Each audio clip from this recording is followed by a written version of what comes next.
We now present a drama especially written for this program by Dory Sherry entitled Epilogue to Love. The girl is played by Maureen O'Sullivan. Curtain, please, Ted. So much has been written about love that sometimes we make the mistake of regarding it as a commonplace thing.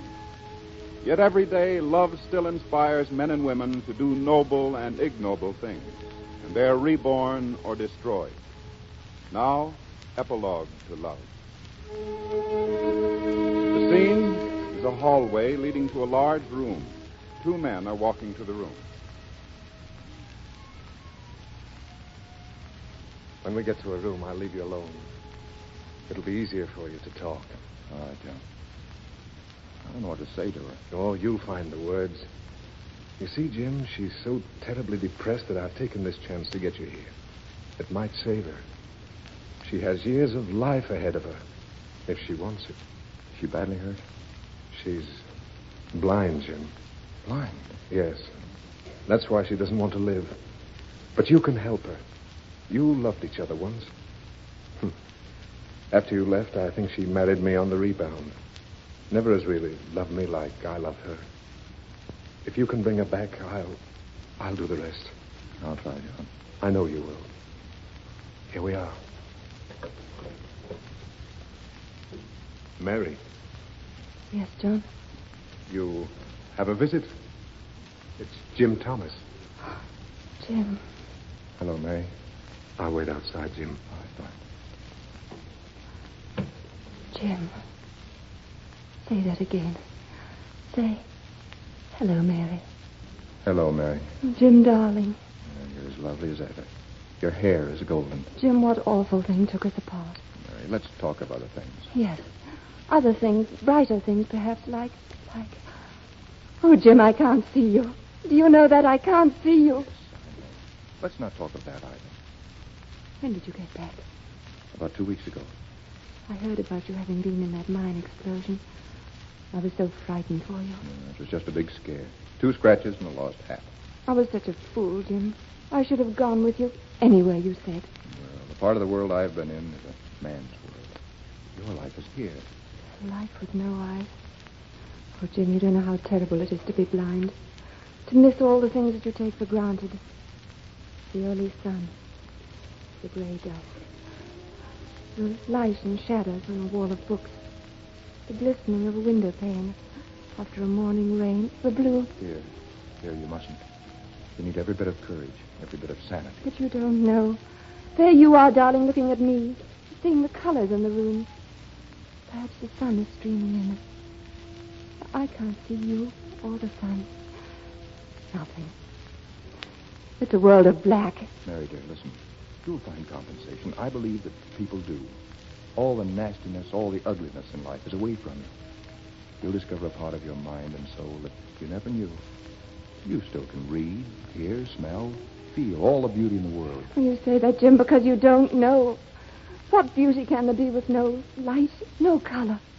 There are many people there without sight who have found a beauty beyond the knowing of people who can see. A greater beauty of companionship. The beauty of self-sufficiency. And they can read and enjoy the same things with their fingers that they could with their eyes. They can hear and enjoy the same music. And over the air, they can hear the same things that make other people laugh and cry and thrill. This part of my life that was you was gone. Gone forever. It was long ago. And it isn't much of a life running to the four corners of the globe. Even now, I'm planning to go away again, this time to the desert. Some more interesting bones to pick and place in the history of man.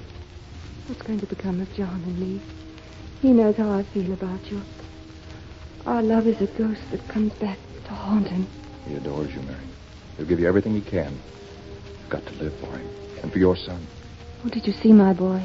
I met him downstairs. Fine-looking kid. Your hair and coloring, but his daddy's physique. He's going to be a doctor, he says.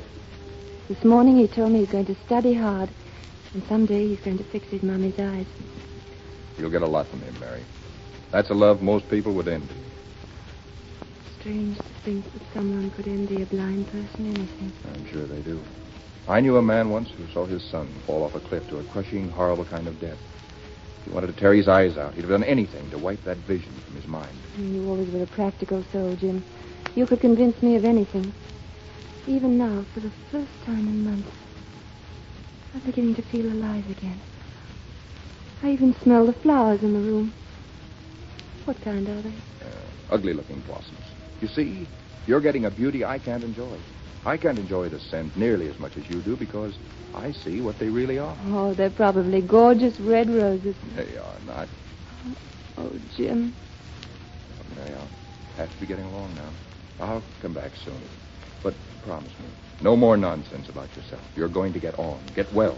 You've got to. Jim, darling, once I thought you'd taken everything from me. But today, coming here, you've given it all back. I'm so grateful. I'm going to remember you as you are right now. Your face full of new hope. The sun glistening on your hair. Please, Mary, keep that way. I promise. Goodbye, Mary. Goodbye, Jim. That's odd, isn't it, Jim? We opened a chapter today with you so simply saying, "Hello, Mary."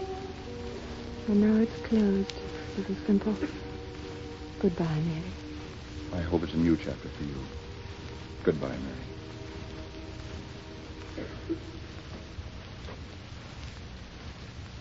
God bless you, Jim.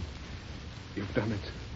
Tell me, was the sun streaming on her hair? It was. Good guess. Remember your promise, John. She must never know that explosion left me blind. She never will, Jim.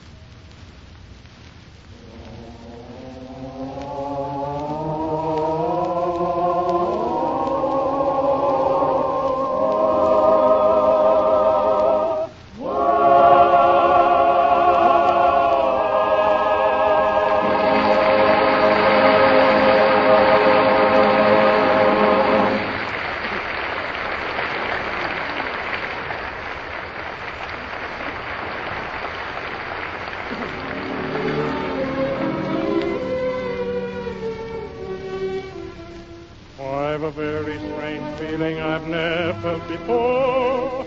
'Tis a kind of a grind of depression.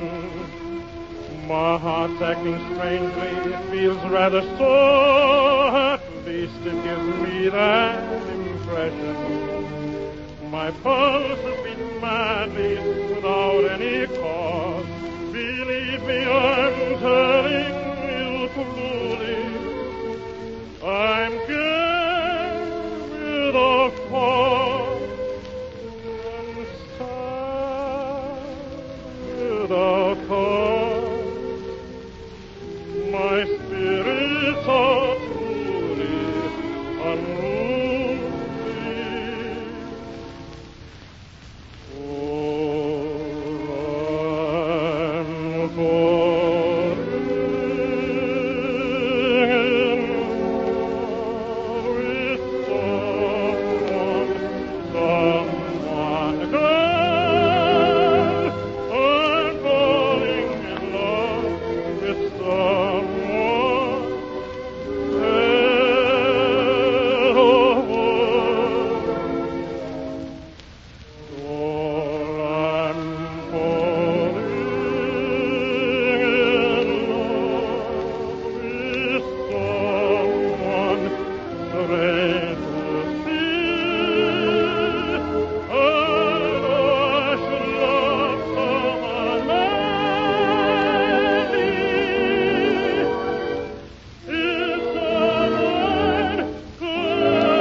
Friends, that was Allan Jones who just sang Victor Herbert's Falling in Love with Someone.